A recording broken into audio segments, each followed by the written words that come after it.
Monsieur le Président, mes chers collègues. La réponse qui nous a été faite lors de la dernière plénière sur le sujet des forages pétroliers, à partir d'arguments juridico-administratifs, notamment concernant votre motion de 2017 qui encourage l'extraction du pétrole dans notre région, franchement, n'était pas à la hauteur. C'est la raison pour laquelle nous vous proposons cette motion.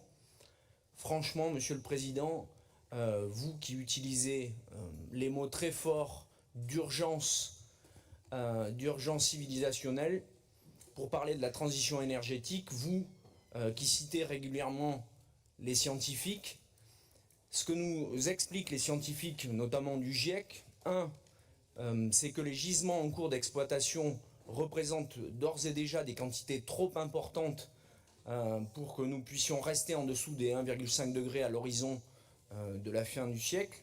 Et donc, tout nouveau projet d'extraction est d'autant plus incompatible avec cette limite de réchauffement à 1,5 degré.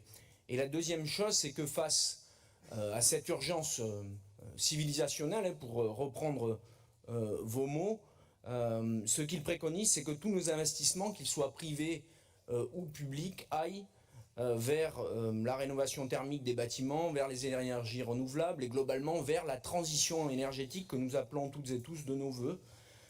Et donc,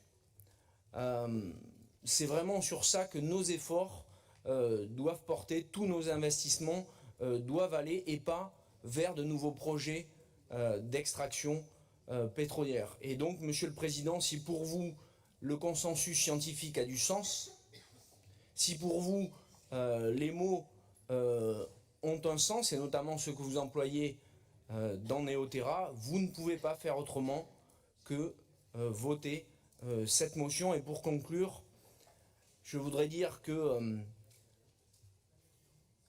nous ne pouvons pas laisser le groupe pétrolier Vermillon faire en Nouvelle-Aquitaine le même coup que l'OPEP à la COP28. Merci.